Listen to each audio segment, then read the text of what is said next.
Records, as they say, are made to be broken, and in football it's no different.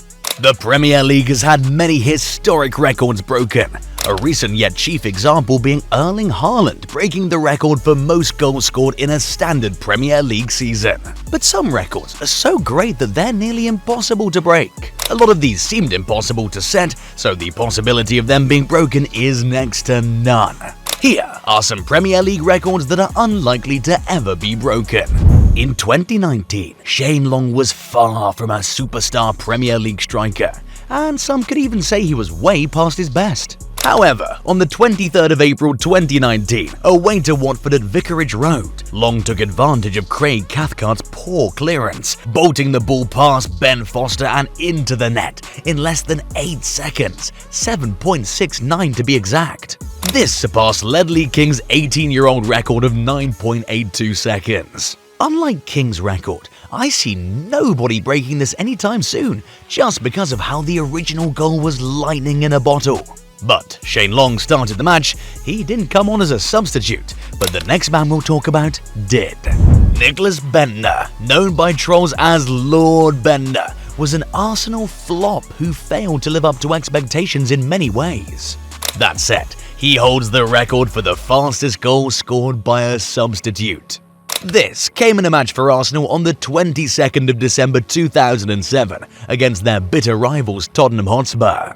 After replacing Emmanuel Eboué in the 76th minute with the score still 1-1, the Danish striker headed in the ball to break the deadlock 6 seconds after entering the pitch. He may not have been the lethal poacher Arsenal thought they were getting, but this moment will live in infamy, especially among Arsenal fans who saw their club beat Spurs with that goal. A former Southampton player appears for the second time in this video, though they could not be more apart in career quality.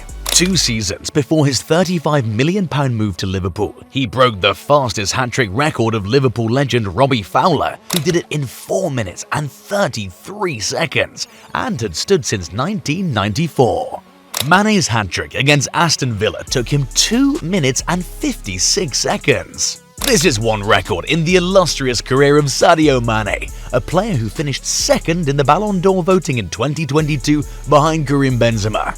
It's unlikely a Premier League treble will ever happen at such a lightning pace again.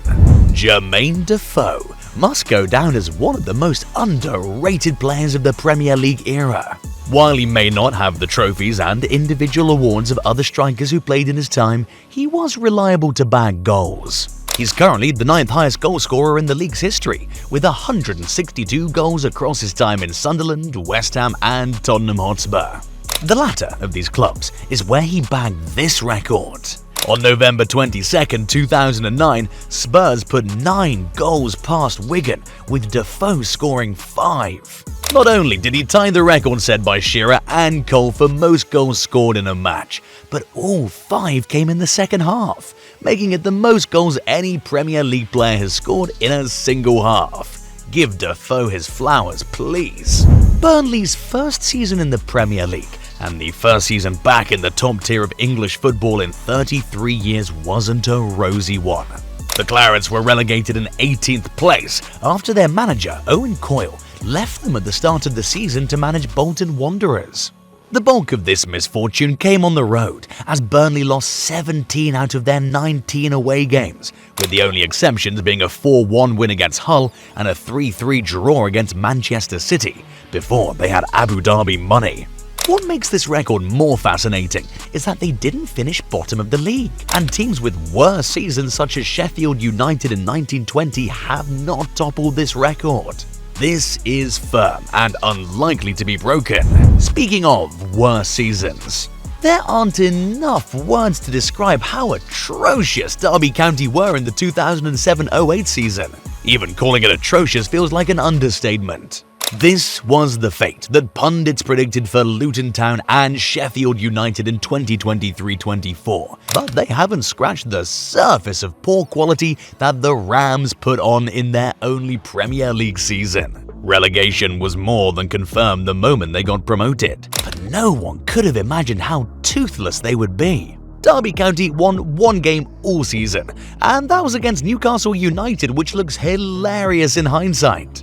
They went 32 games without a win under manager Paul Jewell after Billy Davies left the club in November 2007. Derby was so bad that season that this isn't the only time they feature on this list.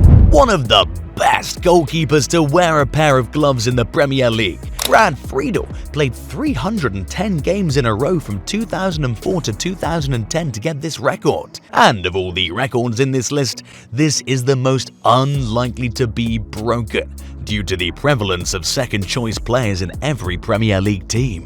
The streak ended on September 29, 2012, when he represented Tottenham Hotspur against Manchester United. Friedel played for Blackburn Rovers, then Aston Villa, before wrapping up at Spurs.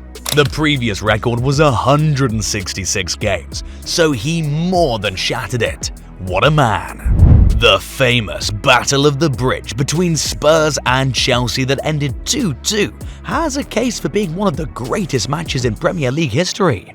In that game, Chelsea and Eden Hazard rose out of their poor season to overturn a 2-goal lead to draw 2-2. There were 12 yellow cards in that match, but shockingly no red cards. The referee, Mark Clattenburg, later explained the reasoning while describing the match as theatre. He said, "I went in with a game plan that I didn't want Tottenham Hotspur blaming Mark Clattenburg that they were losing the title. There should have been 3 red cards to Tottenham. I allowed them to self-destruct, so all the media, all the people in the world went, Tottenham lost the title." 2013-14 was a special season for El Pistolero, Luis Suarez. Having missed the first few games of the season, he netted 31 goals and came inches from winning the title for Liverpool. December 2013 was a particularly prolific month for the unstoppable Uruguayan, as he scored 10 goals in 7 games, including 4 in one match against his favourite punching bag Norwich City. In addition to the goals, he delivered 4 assists. This record is yet to be broken, and while it's not as impossible as the other records, it'll be extremely difficult for it to happen. In Roman Abramovich's second season as Chelsea owner, the Blues won the Premier League title with 91 points. Roman brought in Jose Mourinho from FC Porto after winning the Champions League. He brought in Petr Cech, Didier Drogba, Ricardo Carvalho and Paulo Ferreira among others. This paid dividends, particularly defensively. Chelsea only conceded 15 goals in the entire season, and those were in games where they only conceded 1 goal. They kept 23 clean sheets, and John Terry won the PFA Player of the Season. They would have gone unbeaten the whole season if it wasn't for a goal by future Chelsea striker Nicolas Anelka. If Brad Friedel's record proved anything, it's that consistency is also a way to get a record. Ryan Giggs, one of the most famous one-club men, spent his whole career at Manchester United since the infancy of the Premier League, down to the last season Alex Ferguson spent there.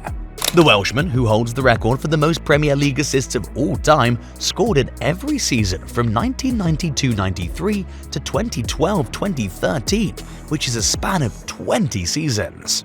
With the idea of a one-man club becoming more and more old-fashioned as bigger clubs continue to snap up talent for huge transfer fees and English players go abroad, it's unlikely that anyone else would touch this record. Of all the records in this list, this one has been threatened the most, even by the same team that holds it. Liverpool and Man City racked up 97 and 98 points respectively in 2018-2019, and Liverpool had 99 in 2019-20. But there's only one season that stands above the rest, which is Manchester City's 2017-18 season. They became the Centurions with 100 points. Other records they set this season were most away points, most points ahead of second, most wins, most away wins, most goals, best goal difference, and most consecutive victories. In many ways, the greatest Premier League season by any club. But just like there's the best, there must be the worst. We've already spoken about Derby's season earlier when talking about their only win, which came against Newcastle.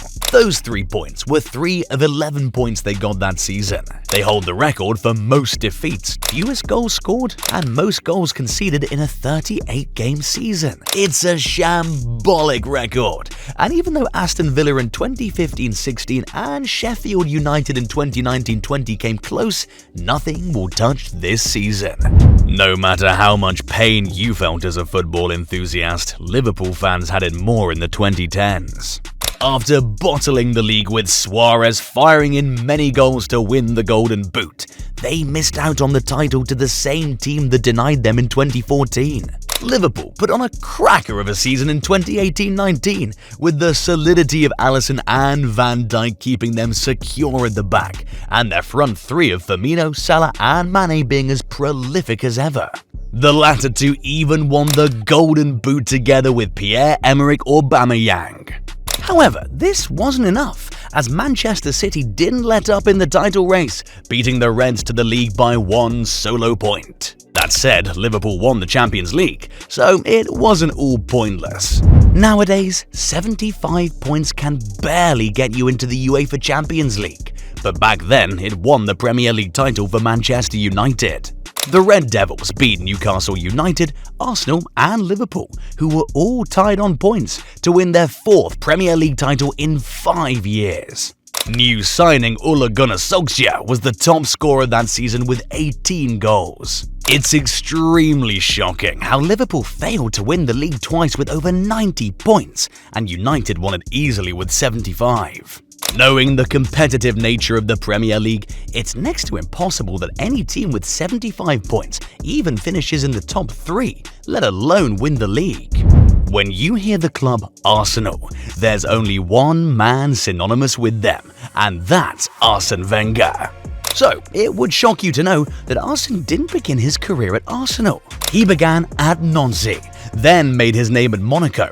Then, after a year in Japan where he did side quests with Nagoya Grampus 8, he came to Arsenal, and 22 years later, left as one of the most accomplished managers in the league's history.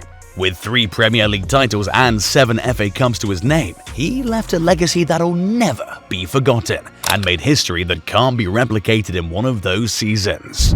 Beginning in May 2003, spanning the entirety of the 2003-04 season, and ending in October 2004, the Gunners under Arsene Wenger went 49 matches without a loss. 49! Over an entire calendar year without losing a match. Teams like Chelsea in 04-05 and Liverpool in 1920 have done their best to recreate the Invincibles season that earned Arsenal a golden PL trophy, but none can, and none ever will. Even if they do, no team will ever recreate the 49-game run, not in this present unpredictable Premier League climate, and dare we say, never again. Arsenal just had the perfect team defensively, and in the attack, one man stood out. While not a record in the traditional sense, Thierry Henry being the only player to rack up 20 goals and assists in a single Premier League season deserves to be spotlighted. He was phenomenal. He won the Golden Boot and Playmaker Award, and was unlucky not to win the title. Sure, Manchester City beat Liverpool to the title twice by 1 point, and Liverpool fans may feel unlucky. But if you weren't watching on the final day of the 2011-12 season, when Manchester City snatched the title from Manchester United in stoppage time, then you don't understand bad luck. United thought they'd won the title when they beat Sunderland in their final game. But with the brilliance of Dzeko, Balotelli and Hero Aguero, City pulled the rug from under their rivals, tying them on points and winning by goal difference. 8 goal difference to be specific. No matter how tight a title race is, it'll never be settled by a margin this small. Hope you enjoyed the video, leave a comment and a like, and don't forget to subscribe to the channel.